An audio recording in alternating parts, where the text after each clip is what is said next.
everybody, welcome back to the All Nations Hotel here for the Friday front bar. Thanks to the magnificent brewery, Fresh Carlton Draft. Lovely to be here, Nick Malloy. To the Tigers, congratulations. Here we go. Big Boy Bang! Month. Ticket off as a massive success, I suspect. Big Boy Month. They have absolutely stood up. We've You must nailed be it. very, very proud. I'm proud. That was one of the great wins I can think of in my time as a Richmond supporter. It hurts me to say, but you were here last week and you said not only would you win, that would be a percentage booster. And you were right. And once again, proved right. Well, I don't know about the percentage booster fact. I mean, here's the reality of what happened. They had one of the great wins in their modern history. One of the great Richmond wins in their modern history. Yep. And you know what the byproduct was? They actually dropped a spot on the ladder. They went from 5th to 6th. So even when you have these unbelievably monumental performances, you still cop it right up Do you the know what? clacker. If we win our next 5, I have a feeling we might finish 9th. Can I say this? Well done, Tigers. We've pulled up well, no corkies. And I think that's a really important factor. I must say, you blokes have been right on the whole Sam Mitchell situation. He is a lost man now. Well, have a look at this, Mickey. Right. He comes in and goes, do I cork? No, I can't cork. Now I'm actually not even going to tackle. Clearly he can dry hump. I mean, that's what that is. But that's just inappropriate touching, that is. I'll tell you what, it has been a big week, not only for Sam Mitchell, but for the AFL. They've... Now, you be careful here, because we work for the AFL. No, I understand that. No, we're doing a show. The phone's... What's going on with the phone? Oh, that's unbelievable. It's Mike Fitzpatrick.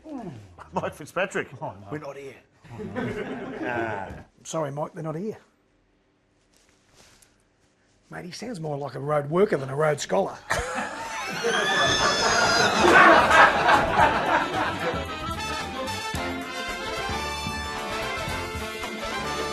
Talk about pressure, and fair to say Mike's under a bit of pressure, but is he under as much pressure as James Hird? Great player. It all came so easily to him as a player. The poor bugger at the moment. Have a look at him here and he walks away from this huddle.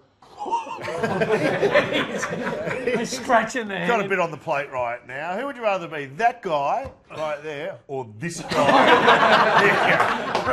Who do you just made the right call? And by the way, I thought he was recovering from a shoulder injury. It looks to me like his shoulder's recovered. Looks like he's in rehab. Oh, just doing my exercises. Hey, what is it about great players and coaching? Well, you think about the great player. I mean, the champions of the game. Are they any good as coaches? Well, some have gone on. I mean, Blighty was a champion. He went on to be a successful coach. He did. Lee Matthews? Lee Matthews, who lost his mind this week calling for time, the shot clock in football. Did you read that, the bunkum he was going on within the week about fixing the game up? I didn't. Lee Matthews calling for a shot clock. Did you hear no need that? to shout. I'm right beside you. Also, no need to use the word bunkum. The goal hasn't been kicked in the match for 5 minutes. They blow a hooter and the ball goes back to the middle of the ground and they bounce it again. They start again if a goal hasn't been kicked for 5 minutes. Have you ever heard of anything more ridiculous in all your life? He's had a senior moment. It begs the question, doesn't it, with the Blues who have got... And Adelaide's got a job as well, up for grabs as well. Which way do you go, young bloke, old Young bloke? or old? Which way do you go? break? And let's go. Malthouse is a recent coach that didn't work out. This is a good debate because Carlton have a decision to make on whether they go young or whether they go old. There are plenty of old coaches still available that Carlton could possibly consider. I'm talking Jack Cale, John Todd, and I'm happy to say it here, I don't think that Ricky Quaid's coached his last game. I just they're all there. There are a lot of people around town prepared to tell you, and you're more on the inside of Carlton than I am these days. A lot of people are prepared to say that Barker's already got the job. I've heard it's been announced at a press conference. It's been reported on radio tonight that you're over the line as Carlton coach. Is that news to you? Oh, awesome. He's just been delivered that news after they've lost 2 games in a row by a combined total by about 220 points. Yeah. And you break that as good news or bad news? I'm sorry to say, you've just been announced as the coach of Carlton. It's either going to be Barker or Bolton. That's the word. They seem to be the two. And it's good because there are dangers involved with picking an older coach.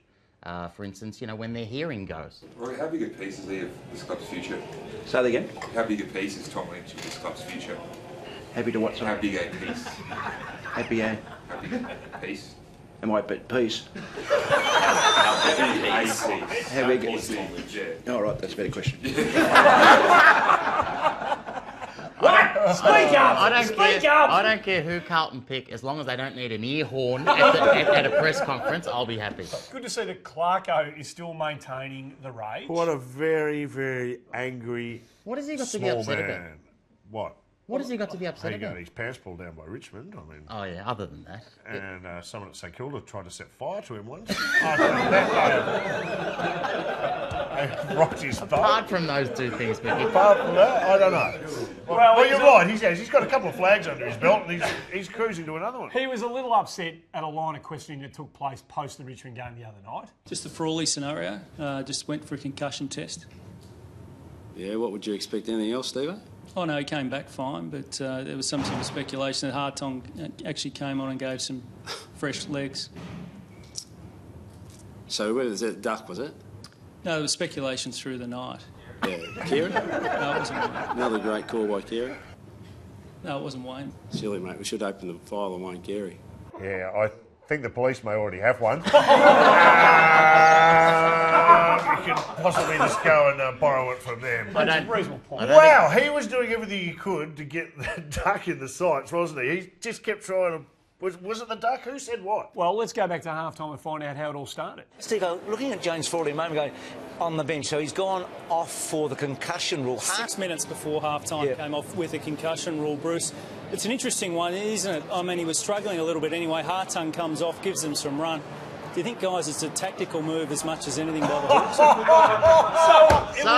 So it wasn't Wayne Carey. No. It was Steve-o. It was Oh, radio.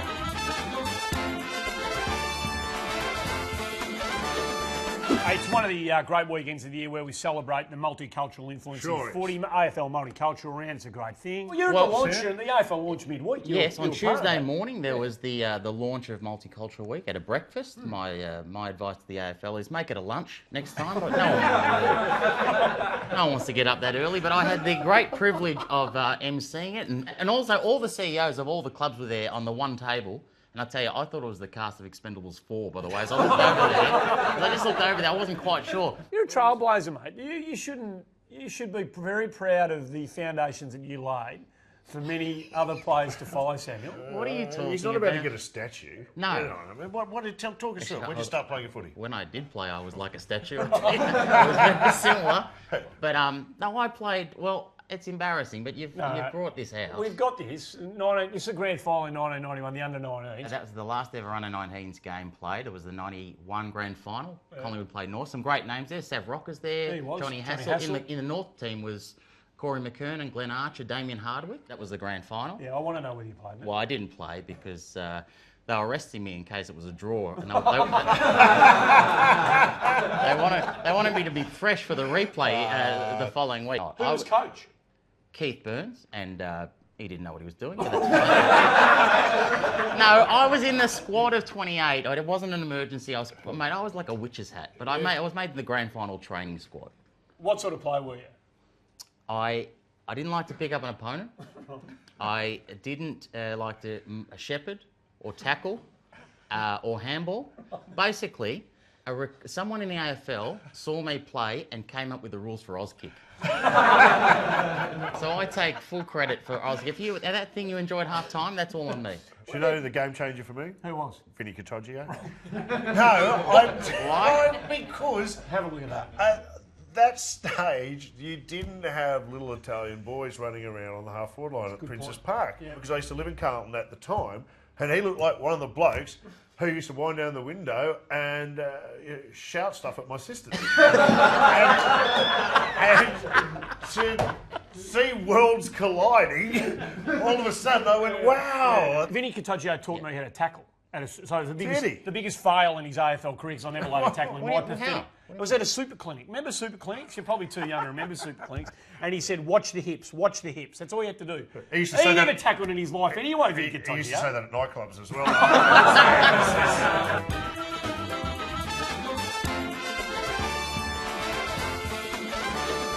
Bit of a Friday front bar special here as part of Absolutely. Multicultural Rant. Rick Kabati has joined us, who, as part of the AFL app this week, there's a very special feature going on with all the 9 games. All the games will be broadcast in a foreign language, which is amazing. The Hindi, Cantonese, Greek, Italian. It's going to be amazing. Rex Hunt. He's got one of the Now, you're doing the GWS Essendon game in Arabic up in Spotless, aren't you? Correct. And you're Lebanese background? Absolutely, yes. Can I say something? You look like a Lebanese Andrew Dimitriou. Is it unfair to put Rick on the spot? No, and get him he's to go up for through- it. Right, He's let's a give you a thoroughbred famous professional. moment, a famous Essendon moment on Anzac Day from a couple of years ago. Give us a call of this moment.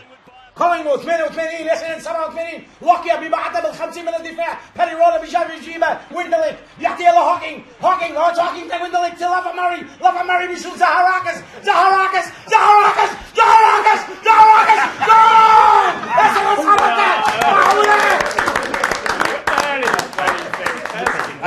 Rick, none of us speak Arabic, but still you made more sense than BT's commentary.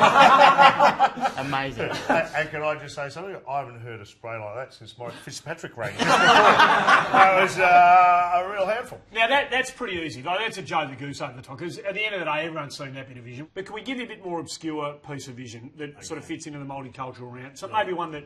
I got one. At the Island Maybe Forest? from Paran v Oakley, back in the early 90s. Oh, what are you ringing any doing? bells here? Let's have a look. Right, Rick. بياخذوها الازرق بيرين نمره 20 بيبعتها مين حياخذها بيبعتوها وينه سام بانج سام بانج بيبعتوها سام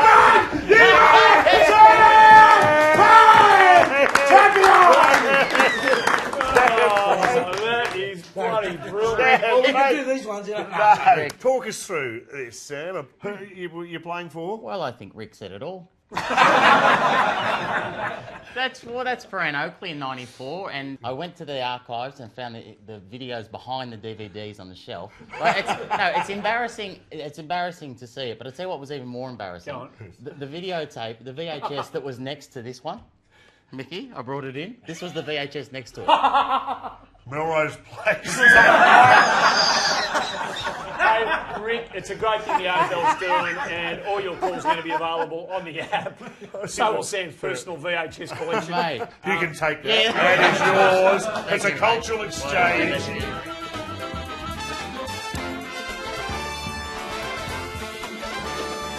Round 19, another couple of fantastic games of footy here. Of course, West Coast Hawthorn. That's a game we've all been looking forward for a couple of weeks. Be the side who plays Richmond in the Granny. Geelong v Sydney, of course, Goodsy back to footy, coming through the banner together. A fantastic show. No Welcome back, booing. Goodsy. You blokes, any chance of a flat spot against Adelaide on Friday night? Any No. chance? let at all? down. No, I wouldn't have thought so. I've got nothing but fond memories of Adelaide. Round 23. Now, the round 23 draw is out. And Oh, this is a disgrace. you've This is a disgrace. You've been given the armchair. What are you talking about? Joe the Goose, you got the armchair right. You got the Friday night game. We're You've gonna got a day to play- prepare. it's our home game, and we're playing on a Friday night against North at Etihad. That's their home ground. Richmond North on that Friday in round 23, is it? Correct. Yeah. Now I'm officially watching the living room. 6 games on Saturday, so Super Saturday. Super They're Saturday. on 6 games, mate. 6 games on What Saturday. are we talking? Are we Are they going all going on at 2:10? That'll be Yeah. fantastic. around the grounds? Yes. And on the Sunday, Melbourne playing GWS at Etihad Stadium. Oh, great. There are going to be members of coaching staffs that don't come to that game. That'd be Mad Monday early. I like it. Western Bulldogs taking on Port Adelaide. Yes. One of the great stories of the Western Bulldogs is Carlton Daniel. How tall is he? 167 centimetres. Because he's going to be a superstar. But of course, it's hard not to focus on the height. He's a little man. He's a small man. And actually, just for some, like a comparison about how small he is, have a look. Just look at the water bottle here with Aaron Sandilands, right? This is the water bottles are the same size. Have a look at him there. That seems quite normal. Caleb Daniel with the same water bottle. Look at that. It's like a baby with a bottle. It's got two. He has to hold it with 2 hands. I have to ask, You need a good line. who was your favourite character in Melrose Place? Well, it's so hard to choose. But I tell you what, I couldn't believe that Billy and Alison got together in the end. Thank you. Yeah. Another version. Can't believe that. Friday front bar. Spoiler alert. Sorry. We'll see you next week here at the All Nations Hotel. Thanks to the Brewery Fresh Carlton.